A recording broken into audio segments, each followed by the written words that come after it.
Saint ভিনসেন্টের earns valley নামটা চেনা মনে হতেই পারে, তবে স্মৃতিটা সুখের নয়। 24 জুন টি-20 বিশ্বকাপে এ মাঠেই আফগানিস্তানের মুখোমুখি হয়েছিল বাংলাদেশ। বৃষ্টি আইনে 8 রানে হেরে বিশ্বকাপ মিশন শেষ হয়েছিল টাইগারদের।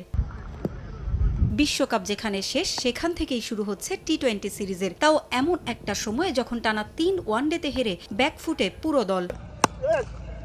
হোয়াইট ওয়াশের তিক্ততা টি-20 সিরিজ দিয়ে ঘোচাতে চায় বাংলাদেশ। কঠিন সময়ে দলে নেই নিয়মিত অধিনায়ক শান্ত। কান্ডারি লিটনের অবস্থা যাচ্ছে তাই। প্রথম ওয়ানডেতে তার ব্যাটে রান এসেছিল 2, পরের 2 ম্যাচে যথাক্রমে 4 ও 0। বিপদে দলকে আত্মবিশ্বাস যোগাবেন যিনি, তার ব্যাটেই রান নেই, তবুও স্বপ্ন দেখাচ্ছেন লিটন। ম্যাচের আগে ফ্লাডলাইটে অনুশীলন করেছে ক্রিকেটাররা। পিতৃত্বকালীন ছুটিতে থাকায় নেই মুস্তাফিজ, সাকিব, হাসান মাহমুদ, তাসকিন, রিপনদের নিয়েই স্বপ্নবাজ লিটন। আমরা আন্ডারলাইটে ফিল্ডিং প্র্যাকটিস করেছি, আর এই টিমে ম্যাক্সিমাম প্লেয়ারই অনেক দিন ধরে ওয়ানডেও খেলেছে, টেস্টও খেলেছে, তারা খেলার উপরই আছে।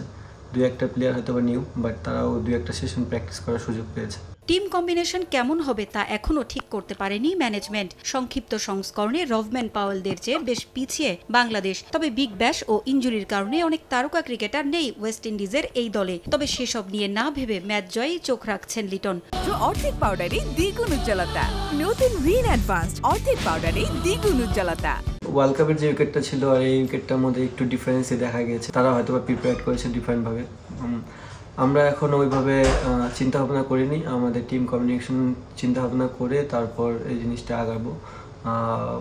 বেস্ট যে টিমটা হবে বাংলাদেশ টিমের জন্য সেটাই আমরা করব। নর্মালি বরাবর টি-20 ম্যাচগুলো আমাদের জন্য সবসময় কঠিনই হয়, আর যেহেতু এটা ওয়েস্ট ইন্ডিজের হোম গ্রাউন্ডে খেলা হবে, সো একটু ডিফিকাল্টিও আমাদের ভিতর হবেই। বাট আমরা চেষ্টা করব যে এখান থেকে কিভাবে বের হয়ে আসা যায় এবং ভালো একটা সিরিজ খেলার জন্য। বাংলাদেশ ও ওয়েস্ট ইন্ডিজ এখন পর্যন্ত খেলেছে 16টি ম্যাচ। ক্যারিবীয়দের জয় আছে 9 ম্যাচে। টাইগাররা জিতেছে 5টি ম্যাচ, 2টি ম্যাচ হয়েছে পরিত্যক্ত। পারভিন আক্তার, সময় সংবাদ।